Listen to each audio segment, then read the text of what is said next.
Hello once again. आज हम लोग केमिस्ट्री का पहला चैप्टर सॉल्यूशन स्टार्ट करने वाले हैं। चलिए पढ़ते हैं चैप्टर सॉल्यूशन को, केमिस्ट्री का पहला चैप्टर जो हमारे सिलेबस के अकॉर्डिंगली है। तो सॉल्यूशन चैप्टर को पढ़ने से पहले हमें कुछ चीज़ें समझना जरूरी है। फॉर एन एग्जाम्पल, जब हम डे टू डे लाइफ में देखते हैं तो जनरली जितने भी चीज़ें देखते हैं वो एक मिक्सचर ही होता है, मतलब उसमें मिलावट होता है। मिसाल के तौर पर अगर आप देखिएगा, कुछ भी चीज़ें देखिएगा, जैसे कि आप कॉफ़ी पी रहे हैं तो कॉफ़ी में क्या होता है, आप देखिएगा कॉफ़ी में कुछ पानी होगा, जो लोग पानी डालते हैं, और उसमें कुछ दूध होगा और कुछ चीनी होगी, तब जाके हमारा कॉफ़ी या हमारा टी बनता है। तो जनरली जितने डे टू डे लाइफ में हम चीज़ें देखते हैं वो एक मिक्सचर होता है। बट उन्हीं मिक्सचर में से जनरली मिक्सचर को कैटेगराइज किया गया है दो टाइप्स में। एक होता है होमोजेनियस मिक्सचर और एक होता है हेट्रोजेनियस मिक्सचर। ये तो आप पहले भी पढ़े होंगे बचपन में। जैसा कि एग्जांपल में आपको दिख रहा होगा, होमोजेनियस मिक्सचर कहते हैं ऐसे मिक्सचर को जिसमें सोल्यूट के कंपोनेंट सॉल्वेंट में कंप्लीटली डिसॉल्व हो जाते हैं, यूनिफॉर्मली सोल्यूबल हो जाते हैं और सोल्यूट अपना आइडेंटिटी खो देता है। क्या मतलब है इसका? इसका मतलब ये है, फॉर एन एग्जाम्पल, अगर हम नमक पानी ले, ये हमारा क्या है भाई, ये हमारा सोल्ट है और ये हमारा वाटर है। अगर मान लीजिए हम सोल्ट और वाटर को मिक्स करते हैं धीरे धीरे और इसको स्टीयर करके घोल देते हैं, तो क्या देखेंगे, जो नमक हमारा सॉलिड स्टेट में था वो नमक घुलने के बाद वो पूरा का पूरा पानी के जैसा दिखने लगता है, वो लिक्विड हो जाता है। मतलब यहाँ पे सोल्ट अपना आइडेंटिटी खो देता है। तो कभी भी अगर हम क्या करेंगे, एक ऐसा कंपोनेंट ले जो कि सोल्यूट हो और उसको सॉल्वेंट में हम डाल देते हैं और उसमें अगर मिक्स करने के बाद सोल्यूट अपना आइडेंटिटी खो दे या कंप्लीटली डिसॉल्व हो जाए, यूनिफॉर्मली डिसॉल्व हो जाए और उसके पार्टिकल 1 नैनोमीटर से छोटा हो, तो ऐसे सॉल्यूशन को हम होमोजेनियस सॉल्यूशन कहते हैं। अब आता है कि क्या होता है हेट्रोजेनियस सॉल्यूशन। एक ऐसा सॉल्यूशन जिसमें एक कंपोनेंट दूसरे कंपोनेंट में परफेक्टली डिसॉल्व नहीं होता, कंप्लीटली डिसॉल्व नहीं होता और सोल्यूट अपना आइडेंटिटी नहीं खोता है। एग्जाम्पल, हमने सैंड और वाटर लिया है, ये हमारा सैंड है और ये हमारा वाटर है। जब हम सैंड और वाटर को मिक्स करने का कोशिश करते हैं तो सैंड एज इट इज रह जाता है। क्या मतलब है इसका? इसका मतलब ये है कि जो सैंड है, सैंड अपना रियल आइडेंटिटी नहीं खोता। जो सॉलिड स्ट्रक्चर में सैंड था, घुलने के बाद घुला नहीं है, मतलब इसमें मिक्स होने के बाद भी सॉलिड स्ट्रक्चर में ही सैंड है। तो ऐसे मिक्सचर को हम हेट्रोजेनियस मिक्सचर कहते हैं। आते हैं कि हम ये क्यों पढ़ा रहे हैं होमोजेनियस मिक्सचर और हेट्रोजेनियस मिक्सचर, जबकि चैप्टर का नाम तो सॉल्यूशन है। वो इसलिए पढ़ा रहे हैं कि सॉल्यूशन कम्स अंडर, अगर एक परफेक्टली सोल्यूबल सॉल्यूशन होगा, मतलब कि एक ट्रू सॉल्यूशन होगा, तो वो किसका पार्ट है? हमारा होमोजेनियस मिक्सचर का पार्ट है। तो what is solution? We can say कि solution is a homogeneous mixture, है ना, ऑफ 2 और मोर कंपोनेंट्स, है ना। क्या मतलब है? दो भी कंपोनेंट ले सकते हैं, दो से ज्यादा भी कंपोनेंट को मिला सकते हैं। फॉर एन एग्जांपल, एक पानी में हम ग्लूकोज, चीनी और नमक, है ना, उसको भी टोटल को हम मिला सकते हैं। तो अगर एक से ज्यादा फेज होगा तो उसे क्या कहेंगे, और दो फेज होगा तो क्या कहेंगे? अगर मान लीजिए हमारे पास एक ही सोल्यूट और एक ही सॉल्वेंट है, दो फेज है, मतलब एक सोल्यूट का और एक सॉल्वेंट का, है ना, और क्या होता है उसमें दो कंपोनेंट लेंगे। फेज का मतलब होता है कि कौन सा स्टेट में होगा। मान लीजिए सोल्यूट हमारा सॉलिड भी हो सकता है, लिक्विड भी हो सकता है, गैस भी हो सकता है, बट जनरली हम फिलहाल के लिए बात कर रहे हैं एक सॉलिड सोल्यूट का और एक सॉल्वेंट लिक्विड का। अगर हम दो को मिला देते हैं तो उसको हम कहेंगे बाइनरी सॉल्यूशन। मतलब जहां पे दो कंपोनेंट मिलाएंगे तो उसे हम बाइनरी सॉल्यूशन कहते हैं, और दो से ज्यादा कंपोनेंट को मिला के अगर हम उसको एक सॉल्यूशन बनाए तो उसे हम टर्नियरी सॉल्यूशन कहते हैं। तो जो कि हमारे सिलेबस में बाइनरी सॉल्यूशन ही है। और जनरली हमारे पास दो तरह का सॉल्यूशन होता है, एक एक्वस, एक नॉन एक्वस। एक्वस का मतलब होगा कि जो हमारा सॉल्वेंट होगा वो पानी होगा, नॉन एक्वस मतलब पानी के अलावा कोई और सॉल्वेंट होगा। खैर, अब इस टॉपिक को आगे बढ़ाते हैं। जो कि हमारा चैप्टर का नाम है, वो चैप्टर का नाम है सॉल्यूशन। चलिए सॉल्यूशन को समझते हैं। तो सॉल्यूशन को समझने के लिए सॉल्यूशन के इंपॉर्टेंट दो कंपोनेंट को समझना होगा कि सोल्यूट किसे कहते हैं और सॉल्वेंट किसे कहते हैं। हमें लगता है कि बहुत ही आसान है, ये ऑब्वियसली आसान चीज है, बट चलिए कुछ दूसरे अंदाज में समझने का कोशिश करते हैं इसको। सोल्यूट का मतलब ये होता है, जैसा आपको पता होगा, कि जिसका क्वांटिटी कम हो, उसे सोल्यूट कहते हैं एक सॉल्यूशन में, और जिसका क्वांटिटी ज़्यादा हो उसे हम सॉल्वेंट कहते हैं। या इस तरीके से भी समझा जा सकता है कि जब अगर दो कंपोनेंट को हम मिक्स करते हैं तो दो कंपोनेंट को मिक्स करने के बाद, फॉर एग्जांपल दोनों कंपोनेंट अलग अलग फेज के हैं, मतलब अलग अलग स्टेट के, कोई सॉलिड स्टेट का है कोई लिक्विड स्टेट का है, दोनों मिक्स करने के बाद फाइनल सॉल्यूशन जिस फेज में आएगा, मतलब जिस स्टेट में आएगा, उसे सॉल्वेंट भी कहा जा सकता है। क्या मतलब है? एग्जांपल के तौर पर मान लीजिए कि हमारे पास एक ग्लास है और एक ग्लास में हमने क्या किया, कुछ पानी भर लिया। अब पानी हम जानते हैं कौन सा स्टेट में होता है, वो लिक्विड स्टेट में, है ना। और उस पानी में हमने कुछ मिक्स कर दिया, पानी में हमने कुछ सॉलिड को मिक्स कर डाला। अब ये मिक्स करने के बाद ये कंप्लीटली अगर डिसॉल्व हो गया, मतलब ये नमक का बात कर रहे हैं, अगर ये कंप्लीटली डिसॉल्व हो गया तो कंप्लीटली डिसॉल्व होने के बाद क्या होता है, ये नमक पानी से चला जाता है और सिर्फ हमको दिखता है कि वो पानी ही बच गया है। हमको लगता है कि ये नमक जो है काफी डिसॉल्व हो गया और सिर्फ पानी बचा। तो हम, मेरा कहने का ये मतलब हुआ कि भाई यहाँ पे लिक्विड स्टेट में कौन था, पानी था। नमक कौन सा स्टेट में था, सॉलिड स्टेट में था।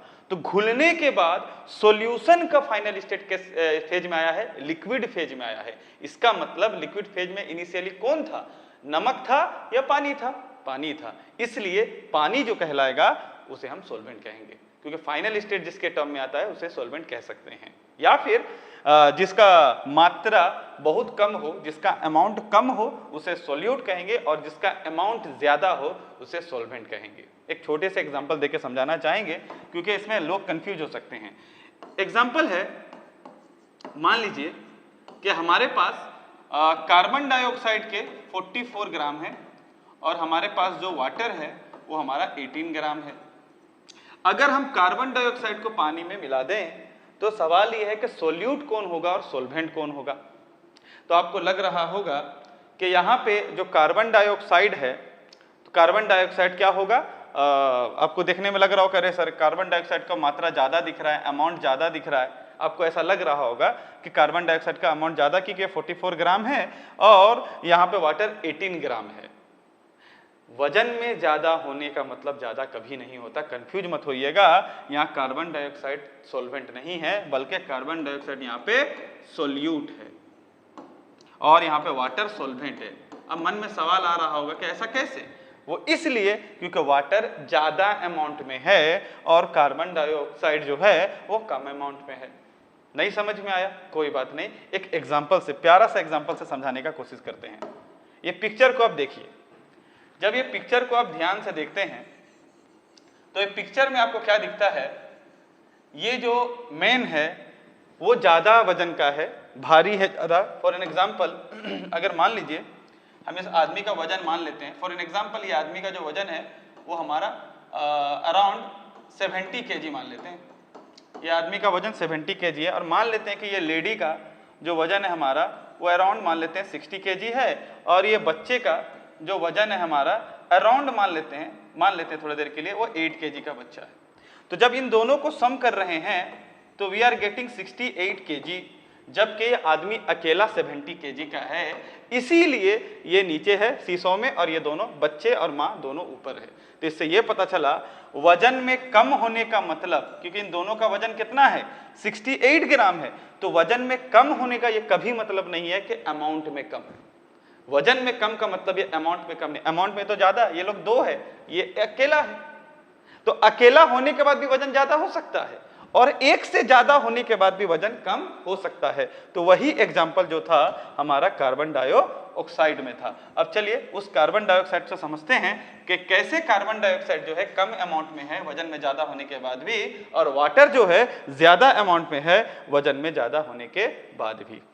चलिए इस चीज को समझते हैं लॉजिकली। मान लीजिए कि कार्बन डाइऑक्साइड जो हम देखे थे वो था 44 ग्राम और वाटर जो था हमारे पास वो था अराउंड 36 ग्राम। तो वजन में तो वाटर कम है बट अमाउंट में ज्यादा है। कैसे पता करेंगे?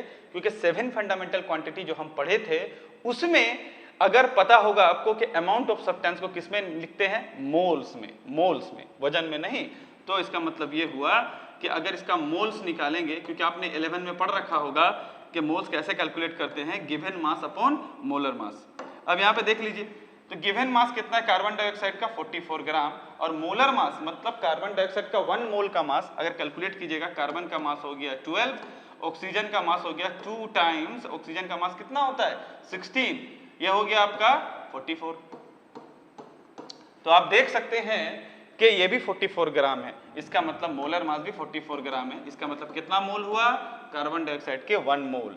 वाटर का मोल पता करना होगा तो हम क्या करेंगे, given mass upon molar mass, 36 gram water का H2O का आप जब मोलर मास कैलकुलेट करिएगा आपको मिलेगा 18 ग्राम। तो आपको ये पता चलेगा वाटर के यहाँ पे 2 मोल्स थे। इसका मतलब ये हुआ कि वाटर वजन में कम होने के बाद भी 2 मोल था। इसीलिए समझा रहे हैं वजन देख के सॉल्यूट या सॉल्वेंट डिसाइड नहीं होता, अमाउंट देख के होता है। इसीलिए वाटर हमारा सॉल्वेंट था, क्योंकि वाटर अमाउंट में ज्यादा है, कार्बन डाइऑक्साइड अमाउंट में कम है। उम्मीद करते हैं कि सॉल्यूट क्या होता है और सॉल्वेंट क्या होता है एक सॉल्यूशन में, ये बात आपको पता चल गया होगा। आते हैं हमारे नेक्स्ट पार्ट पे, सॉल्यूशन का क्या कैरेक्टरिस्टिक्स होना चाहिए, हम कैसे बोल सकते हैं कि ये सॉल्यूशन है या नहीं है, मतलब एक ट्रू सॉल्यूशन है कि नहीं है। इसको समझने के लिए कुछ कैरेक्टरिस्टिक्स को समझना होगा, जैसे कि ये एक होमोजेनियस मिक्सचर है, जबकि हम पहले ही बता चुके हैं आपको कि सॉल्यूशन हमारा होमोजेनियस मिक्सचर होता है। उसी तरह से इसके पार्टिकल बहुत छोटे होते हैं, 1 नैनोमीटर इनका डायमीटर, जो पार्टिकल का साइज मतलब डायमीटर जो होता है वो 1 नैनोमीटर से भी कम का होता है पार्टिकल। और पार्टिकल को हम अपने आंखों से नहीं देख सकते घुलने के बाद, और पार्टिकल लाइट को स्कैटर नहीं करते। क्या मतलब है इसका, particle don't scatter a beam of light passing through it and hence the path of light is not visible. अगर मान लीजिए आप एक परफेक्ट सॉल्यूशन बनाना चाहते हैं होमोजेनियस मिक्सचर का, जैसे कि नमक पानी को अगर घोल दीजिएगा और उसमें से एक लाइट को पास कीजिएगा तो लाइट का पाथ नहीं दिखेगा। चलिए इसको आपको हम एक्सपेरिमेंटली दिखाने का कोशिश करते हैं। मान लीजिए ये आपको दिख रहा होगा, आपको क्लियर वाटर, ये हमारा क्लियर वाटर है ना। तो क्लियर वाटर में जैसा कि आपको हम दिखा रहे हैं, इसमें क्या होगा, आपको लाइट का पाथ नहीं दिखेगा। मान लीजिए ये हमारा क्लियर वाटर है।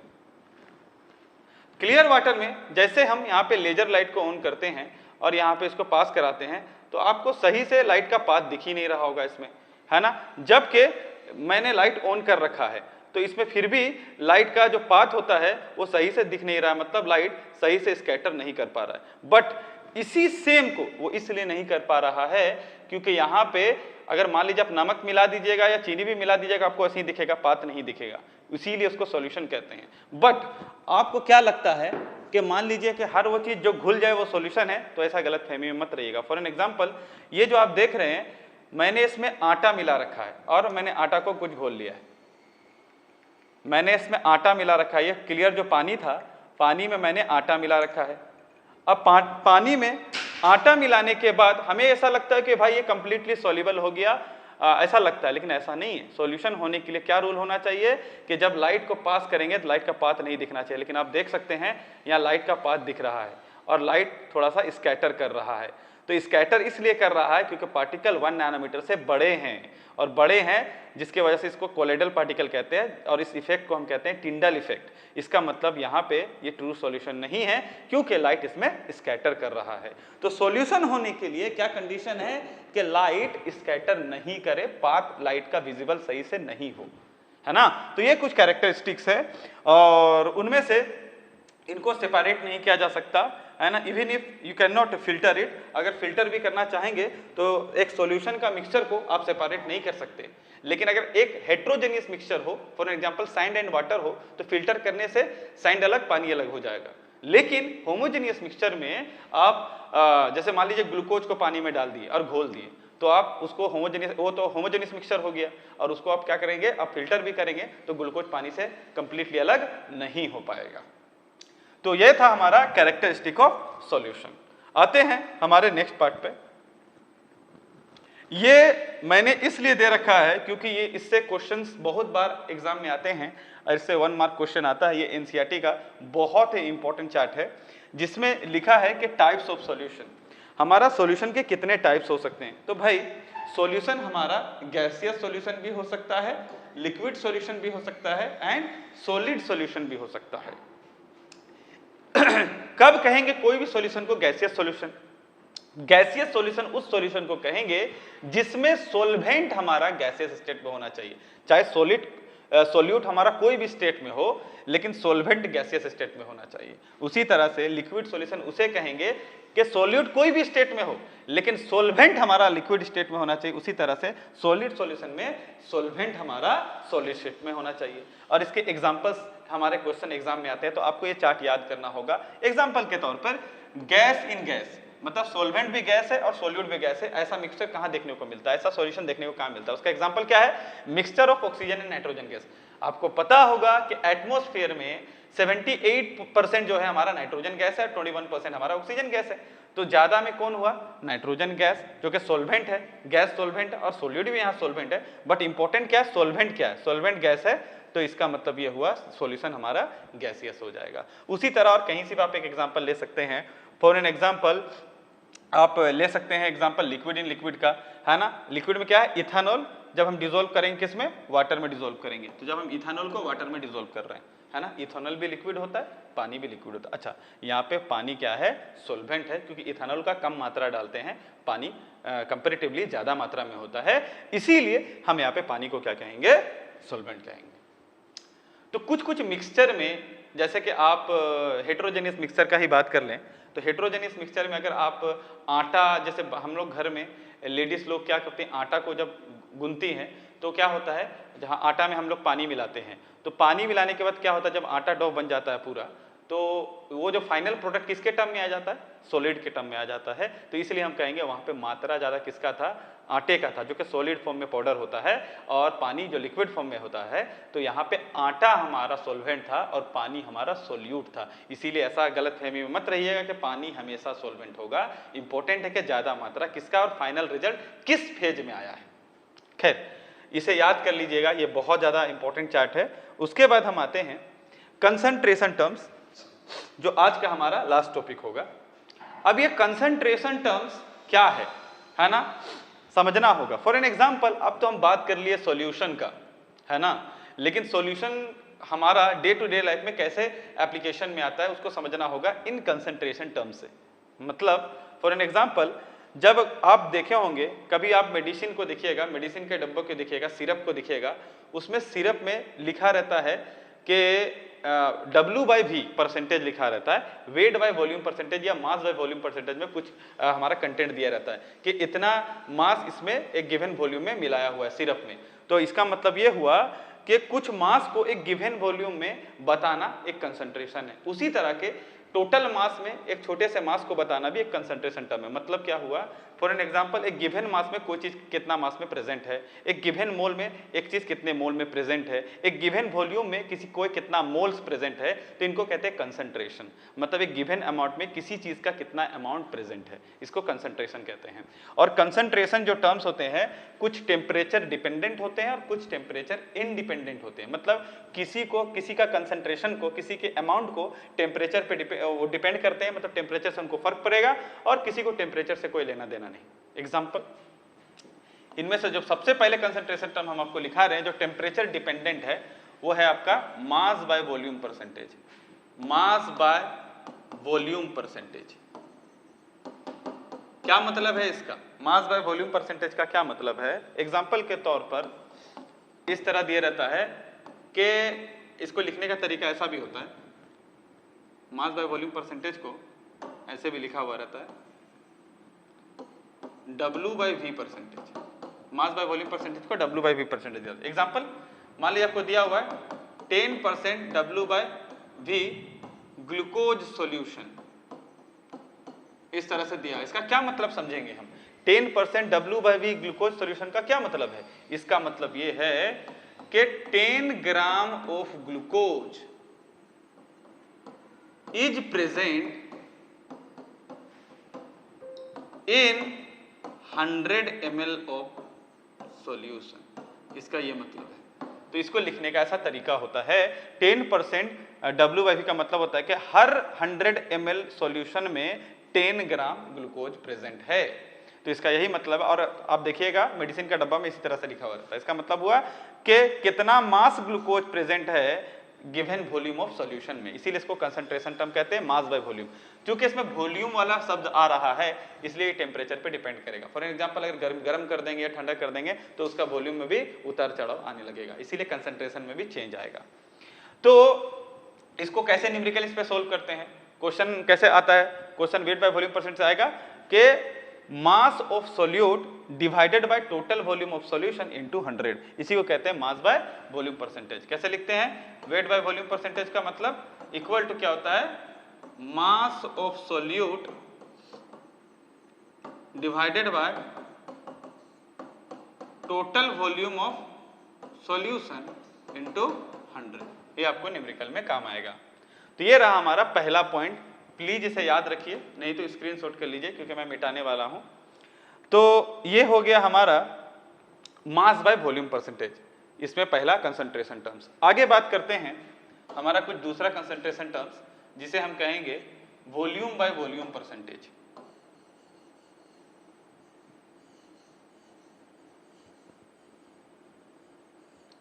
तो आप अगर देखिएगा तो दूसरा हम यूज करने वाले हैं वॉल्यूम बाय वॉल्यूम परसेंटेज,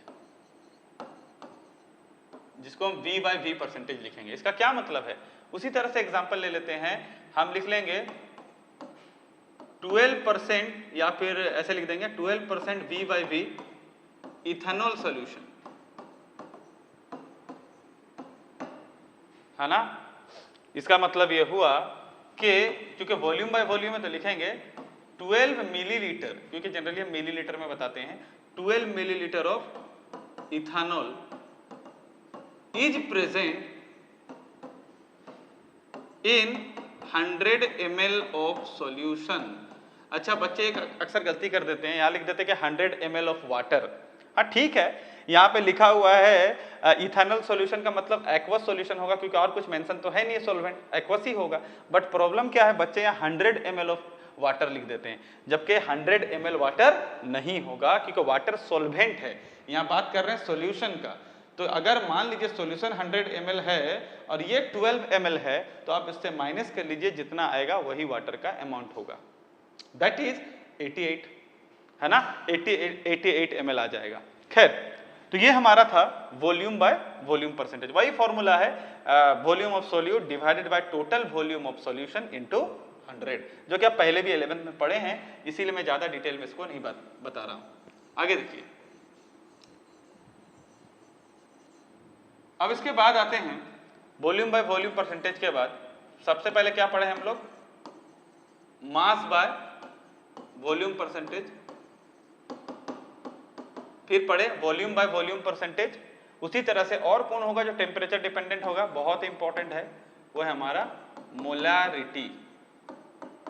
अब ये मोलारिटी का क्या मतलब है, ये क्लास 11 में आपने पढ़ा होगा। मोलारिटी का मतलब होता है सोल्यूट का कितना मोल प्रेजेंट है 1 लीटर ऑफ सॉल्यूशन में। 1 लीटर सॉल्वेंट नहीं, 1 लीटर ऑफ सॉल्यूशन, मतलब इच 1 लीटर अगर हम लेंगे, फॉर एन एग्जांपल हम ले लिए 1 लीटर पानी और हम उसमें क्या करते हैं, हम 10 मोल्स नमक घोल दिए, तो क्या हो जाएगा उसका मोलारिटी आपका 10 मोलर हो जाएगा। क्यों, क्योंकि 1 लीटर पानी में हमने कितना नमक लिया, 10 मोल, उसी को कहते हैं मोलारिटी।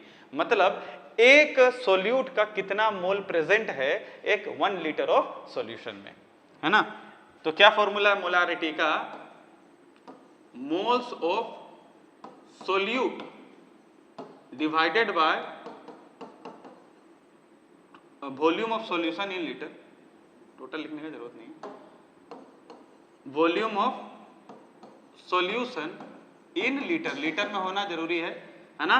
This is molarity. इससे क्या पता चलेगा हमें, मोलारिटी। और मोलारिटी को हम कैपिटल M से डिनोट करते हैं, it is denoted bye symbol capital M। Capital M से मोलारिटी को डिनोट करते हैं, है ना। और इसको पूरा से हम अगर कहेंगे तो हम इसको मोलर भी कहते हैं, मोलर सॉल्यूशन। मोलर सॉल्यूशन का मतलब होता है मोलारिटी, है ना, मोलर सॉल्यूशन भी कह सकते हैं। तो ये लोग टेम्परेचर डिपेंडेंट है, टेम्परेचर से इनको फर्क पड़ेगा। बाकी न्यूमेरिकल करने के टाइम में ये बात पूरा क्लियर हो जाएगा जब हम न्यूमेरिकल करेंगे, है ना। उसके बाद आते हैं टेम्परेचर इंडिपेंडेंट का। तो कुछ कुछ कंसंट्रेशन टर्म्स है जो टेम्परेचर पर डिपेंड नहीं करते, मतलब जिनमें वॉल्यूम नहीं आता होगा। उनमें पहला है आपका मास बाय मास परसेंटेज, क्या है मास बाय मास परसेंटेज, जिसको W बाय W परसेंटेज भी लिखते हैं, weight by weight percentage. Mass by mass percentage का मतलब एक टोटल मास ऑफ सॉल्यूशन पे सोल्यूट का कितना मास प्रेजेंट है, जिसको हम डायरेक्टली मास परसेंटेज भी कह सकते हैं। मास परसेंटेज को मास बाय मास परसेंटेज को हम मास परसेंटेज भी कह सकते हैं, और वॉल्यूम बाय वॉल्यूम परसेंटेज को हम वॉल्यूम परसेंटेज भी कह सकते हैं। क्या फॉर्मूला है मास परसेंटेज का? तो मास परसेंटेज का आपका फॉर्मूला हो जाता है mass of solute divided by total mass of solution into 100, है ना। जब परसेंटेज का बात आएगा तो इनटू 100 लगेगा। अब उसके बाद जो सेकंड टर्म है, ये लोग टेम्परेचर डिपेंड नहीं करते हैं ना। मास परसेंटेज के बाद आ जाएगा आपको मोल फ्रैक्शन, बहुत इंपॉर्टेंट है ये, है ना। अब ये मोल फ्रैक्शन, ये मोल फ्रैक्शन का क्या मतलब है? फॉर एन एग्जांपल, अगर मान लीजिए हमारे पास एक कंटेनर है ना, और इस कंटेनर में आपका दो तरह का कंपोनेंट प्रेजेंट है, एक येलो मान लेते हैं और एक मान लेते हैं रेड कलर का कोई कंपोनेंट प्रेजेंट है। तो येलो का जो मोल्स है, फॉर एग्जांपल येलो हमारा Na मोल में प्रेजेंट है, और रेड वाला जो प्रेजेंट है वो मान लेते हैं Nb मोल में प्रेजेंट है।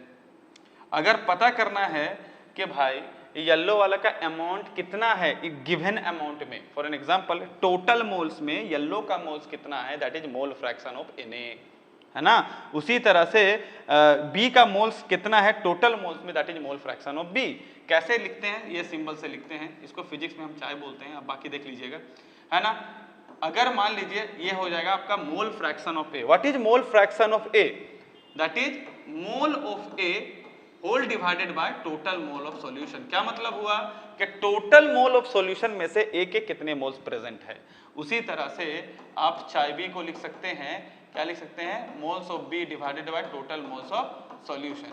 अब चूंकि ये फ्रैक्शनल है, और आपको पता होगा कोई भी फ्रैक्शन नंबर का सबसे जो बड़ा सम होता है वो 1 होता है, और कोई भी परसेंटेज को जनरली 100 लिखते हैं, और कोई फ्रैक्शन को बड़ा फ्रैक्शन हम मतलब फ्रैक्शन को सबसे हाईएस्ट लेवल पे पहुंचा दे तो हम उसको 1 लिखते हैं, है ना। तो भाई तो क्या हो जाएगा, अगर हम मान लीजिए इनके बीच में रिलेशन ढूंढना चाहें, अगर इसमें दो कंपोनेंट है तो आप इसको ऐसे भी लिख सकते हैं कि चाय ए इज 1 माइनस चाय बी, या फिर चाय बी इज ऑल्सो 1 माइनस चाय ए। आप ऐसे भी लिख सकते हैं, है ना।